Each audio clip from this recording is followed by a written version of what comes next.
The first notification of the month was a text from my landlord, a cheerful charching sound that felt like a mockery. My own rent paid. The second was the automated transfer from my bank to my sister Chloe's landlord. Another $1,800 gone. I'd set it up 3 years ago, a direct debit from my soul. I was hunched over my laptop in my one-bedroom apartment, the glow of a dozen failed script submissions illuminating the dark circles under my eyes. The air smelled of cheap coffee and desperation. I was a writer. More accurately, I was a professional reject. My life was a cycle of freelance gigs writing SEO content for probiotic supplements and a dream that felt increasingly like a delusion. My existence was a spreadsheet of minuscule victories and monumental, quiet sacrifices. Chloe, 2 years younger, had chosen a different path. Art, not the kind that involved hustling or building a portfolio, but the kind that involved finding her muse in a luxury loft downtown, a space with north-facing windows and exposed brick, funded by me. Our parents, ever her ardent patrons, had sat me down 3 years ago after her latest gig at a coffee shop had evaporated. "Lena, you have a real job," my mother had said, her voice syrupy with condescension. She gestured vaguely at my laptop from which I scraped a living. "You're so practical, so stable. Chloe's talent is so fragile, it needs protecting, it needs the right environment to flourish, just until she sells a few pieces, a year tops." Father nodded, his hand a heavy weight on my shoulder. "We'd do it ourselves, you know we would, but the retirement fund, it's just not feasible. You understand, it's what family does, you're her big sister, you've always been the strong one." I, the older sister, the practical one, the one whose dreams of being a screenwriter were apparently made of sterner, less important stuff, understood. I became the silent, unnamed patron of Chloe's artistic venture.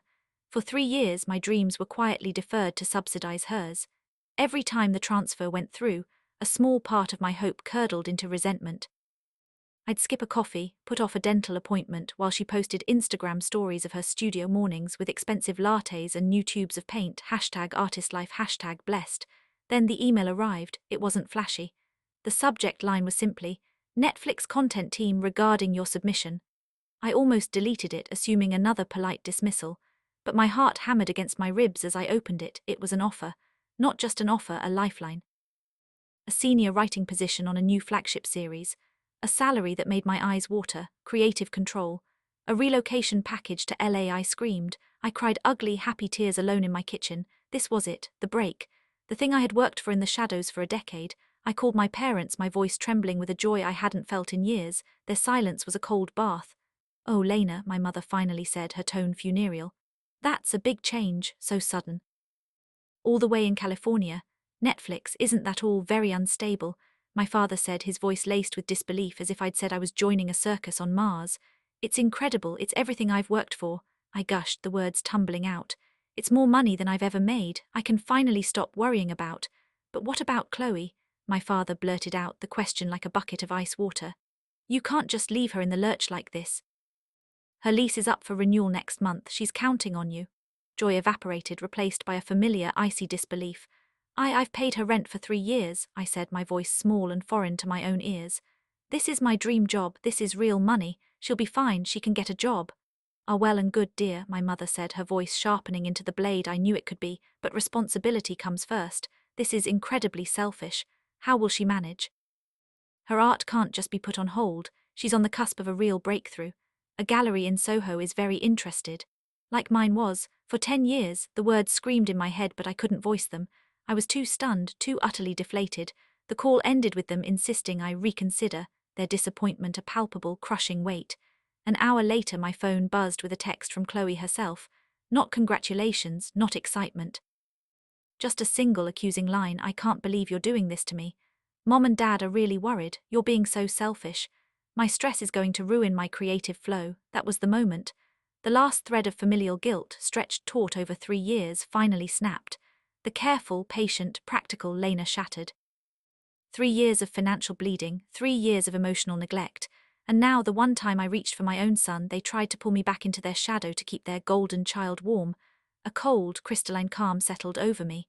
Revenge, I decided, wouldn't be fiery or loud. It wouldn't be a dramatic confrontation. It would be administrative, it would be meticulous, it would be irrevocable. It would be, in a word, practical. I called the Netflix HR manager back. "I accept," I said, my voice steady, devoid of the earlier giddiness. "I can start in 2 months." I needed the time. The next day I put on my best blazer and went to Chloe's building. I didn't go to see her. I went to see her landlord, Mr. Henderson. I brought a box of high-end donuts and a story delivered with a placid, apologetic smile. "I'm so sorry to bother you, Mr. Henderson," I said, feigning slight embarrassment. "This is so awkward. I'm Lena, Chloe's sister. I handle the rent payments for her. I'm moving abroad for a fantastic new job and need to transition all of her bills into her name. For the renewal next month, she'll be dealing with you directly from now on." Mr. Henderson, a kindly older man who wore cardigans and kept a bowl of candy on his desk, looked confused. "Oh, she always said you preferred to manage it. Said you were a bit of a control freak with money, if you don't mind me saying. Insisted it was easier for your accounting." I kept my smile nailed in place. Control freak. Of course she'd framed it that way. "Well, that ends now. She's a fully grown woman, time to stand on her own 2 feet.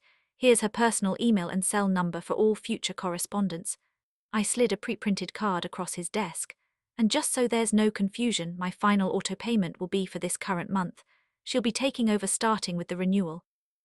I left, my heart hammering not with anxiety but with triumph. Step 1 complete. The financial umbilical cord had been surgically severed. Next, our parents. I invited them to my apartment for dinner, a farewell meal. They arrived with the air of attending a wake, their faces long with disapproval.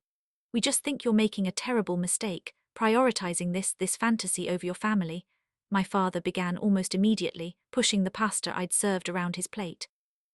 "It's not a fantasy, Dad, it's a career, a very well-paying one. Family doesn't abandon family," my mother chimed in, her lips a thin, disappointed line. "Chloe needs us, she needs you." "Not abandoning anyone," I said, my voice sickly sweet. "I'm advancing my career. I actually wanted to talk to you about Chloe, since you're so concerned about her well-being." They perked up, sensing what they thought was my capitulation. "I've done the math," I said, taking a sip of water. "Over the last 3 years, I've paid $64,800 for Chloe's rent. That doesn't include the utilities I covered, or the countless loans for art supplies and networking dinners that were never repaid. Let's call it an even 70,000. My mother's fork clattered against her plate. "What are you saying, Lena?" "I'm saying that since you believe so strongly in supporting her dream, I'm giving you the opportunity to continue that support. I'll be stopping the payments. The baton is now officially passed to you. You can pay her rent directly from now on." The color drained from their faces. "Our fixed income," my father stammered, his voice rising in panic. "We can't possibly, Lena, be reasonable. That's our retirement. We'd have to take out a reverse mortgage." "I am being reasonable," I said, my voice still light, conversational. "It's perfectly reasonable to expect parents to support their child if they feel it's necessary. I've just provided 3 years of proof of concept. Now it's your turn. Or here's a novel idea, she can get a job and support herself, like I did." The dinner ended in a frosty, horrified silence. They left without saying goodbye, their worldview visibly cracking. I didn't care, the trap was set. The following month the beautiful chaos began. First, Mr. Henderson, a good man who followed procedures, emailed Chloe about the lease renewal. The rent, due to market increases, was now $2,100. Panicked, Chloe called our parents. My mother, in a tearful fury, called me. "Lena, you have to help. The rent has gone up, we can't afford this. You need to talk to the landlord, you're the one he knows." "That's a shame," I said, the picture of calm detachment. "I no longer have a relationship with that landlord. My name is off everything. Maybe Chloe can sell a painting. I hear the market is good." I hung up while she was still sputtering. Chloe, who had never so much as balanced a checkbook, was utterly unequipped. She ignored Mr. Henderson's emails, hoping the problem would vanish. It didn't. He sent a formal 30-day notice of eviction proceedings. My parents, in a blind panic, drained a significant chunk of their precious retirement savings to cover 2 months' rent, buying her a sliver of time. Gleaned, called it their parental duty. Then I deployed my masterpiece. I had kept every receipt, every bank statement, every Venmo transfer for 3 years. I compiled them into a single, meticulously organized PDF, a stark, numerical testament to my subsidization of her life. I wrote a cover letter, not filled with anger, but with a devastating clinical sadness. "To my beloved family," it began. "As I embark on this new chapter, I've been doing some accounting, both financial and emotional. I've come to realize that my support for Chloe, while given from a place of love, may have inadvertently hindered her growth and independence. True love sometimes means stepping back to allow someone to find their own strength. Enclosed is a detailed record of my financial stepping back over the last 3 years. I am now, in every sense of the word, stepping back. I love you all and wish you the very best in navigating this new path." Please do not contact me regarding this matter again. I need to focus on building my new life. I emailed it to my parents, to Chloe, and here was the final, elegant twist to my Aunt Susan, the family's beloved gossip and unwavering moral compass. I knew exactly what would happen. The fallout was nuclear. Aunt Susan, appalled by the sheer amount of money and by my parents' breathtaking entitlement, called them immediately. She didn't yell. She shamed them. She dissected their blatant favoritism and their exploitation of my good nature in the quiet, disappointed tone that is far more effective than any scream.